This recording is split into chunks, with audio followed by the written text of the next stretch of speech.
this was grown on a lawn.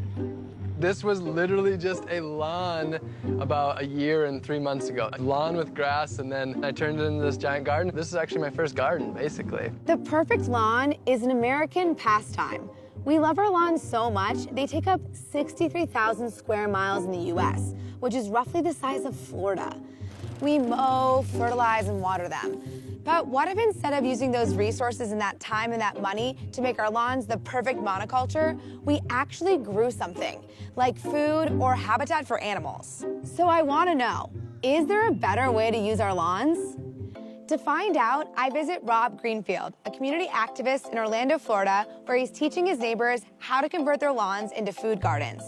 And then I pay a visit to one of those neighbors to see how their garden is growing. I'm Lucy Biggers, and this is One Small Step.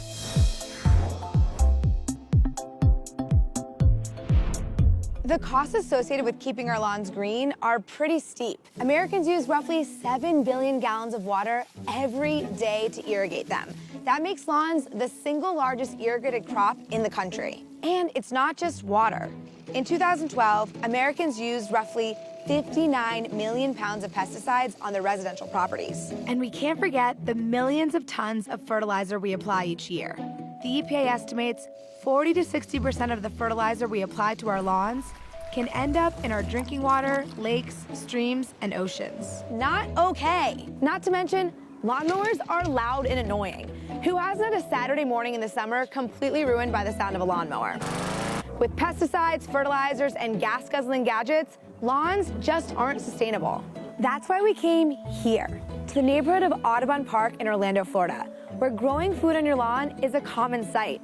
That's because in 2013, a couple successfully fought for their right to grow a front yard garden. And now they're thriving in this neighborhood. And more could soon be growing across the state. That's because the Florida State Senate just passed a bill that protects the right to grow front yard gardens. What was the effort that you had to take this from a traditional lawn to what we're seeing now? It wasn't very challenging. We're talking some cardboard, some mulch, which is just wood chips from a tree, and some soil brought in, some compost.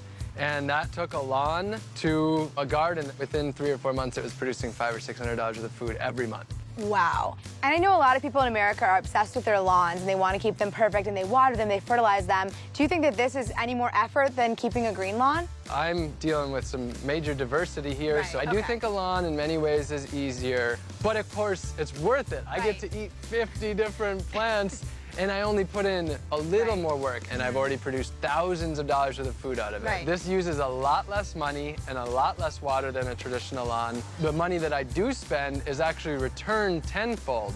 So the $500 or $600 that I've spent has turned into $5,000 or $6,000 worth of food that I don't have to buy at the grocery store. Growing food, it's great because it actually helps your garden to do better. If you have pollinators, it's shown that you can have up to a 50% increase in food production by bringing in pollinators. So you'll see it's full of both honeybees, native wasps. There's tons of beneficial insects, and the reason they're here is because this garden is full of flowers and native flowers. The one small step people can take is to plant something. One small step for anything in sustainability. I think planting something and growing your first bit of food is one of the most revolutionary things you can do, period. I'm so excited to check out this garden, try some food. Can we eat as we go? There's all sorts of things we can munch on. All right, let's do it. Growing your own food in a garden isn't new. During World War I and World War II, the U.S. government encouraged Americans to grow their own fruits and veggies as part of the war effort. They became known as victory gardens. By 1944, there were an estimated 20 million victory gardens in the U.S., producing 40% of the fresh produce consumed in the country. If we did in the past, we can do it again. I want to show you this pepper plant first. This has produced over 1,000 peppers since I started. There's probably 300 peppers on this plant alone right now. From one seed? From one seed that I just snagged from a friend's garden. This is produced for the last year. This has been putting out peppers. Can I eat this pepper? Yeah. Is it spicy? You look nervous for me. I'll do it with you, but I don't know how this is gonna go. I think we should do it. Cheers. They're somewhat hot. We might have to take a break. Okay. I'm good. If you want to grab a carrot, grab the greens and just yank it. Oh my gosh. Okay. Look at that thing. So amazing. So good. Yeah. There's few greater things than pulling a root right out of the ground. I've never done that before. Yeah. This is celery. Oh my gosh. So what do I do? Just go in there and break a stalk off. Oh gosh. Oh, got it.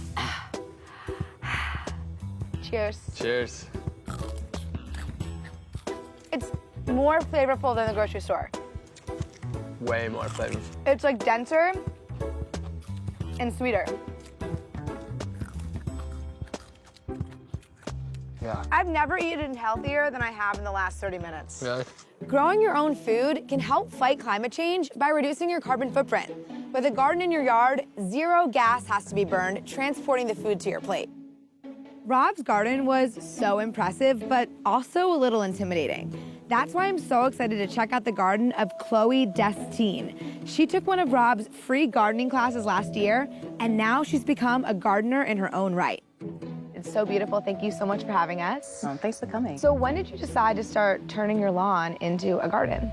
I actually thought about having like this magnificent lawn, and then I thought, you know what? Why grow grass when I can grow food? The sod, the seed, the fertilizer. I've spent thousands of dollars on this lawn, and it still didn't look right. So I was like, ditch the lawn. Ditch the lawn.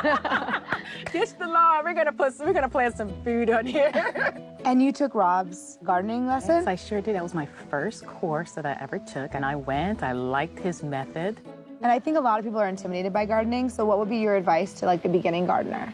Start with maybe a seed, like the seeds that you eat from just the fruit that you eat. Yeah. Just start with a little small plant and see if you can do that, then move forward. So did this used to be grass? All grass.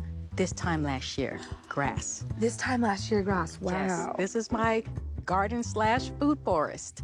And what about this pretty tree we got This right right here? here, this is a tree from Walmart. Walmart tree. A Walmart tree. And this is an orange tree. You can get a tree like this, Walmart, $25, and you may have some fruit this year. These are raspberries, and as you can see, they're already fruiting. These are strawberries that I planted. These are my eggplants. Yeah, as you can see, I've got a little eggplant on here. Since you've been growing your food, has it changed your perspective in other aspects of your life? Yes, I think I've become more calmer. Really? Yes, more calmer. Whenever I'm stressed at work, I think, you know what, when I go home, I can go in my garden. I can sit in my garden with my dogs, run around, check on my plants. Well, your whole garden is so beautiful, and it's you. so peaceful back here, so thank you so much for having me. Thank you, no problem. And I can't wait to see what your garden looks like in another year. It's gonna be amazing. Awesome. It is so cool that our lawns can feed us and make our environment better. After all, our lawns are part of nature and not just a mantle that's meant to look perfect and pretty. This whole experience has opened my eyes to the potential of lawns and gotten me so excited about the future. That's all for this week's episode of One Small Step. Thank you so much for watching.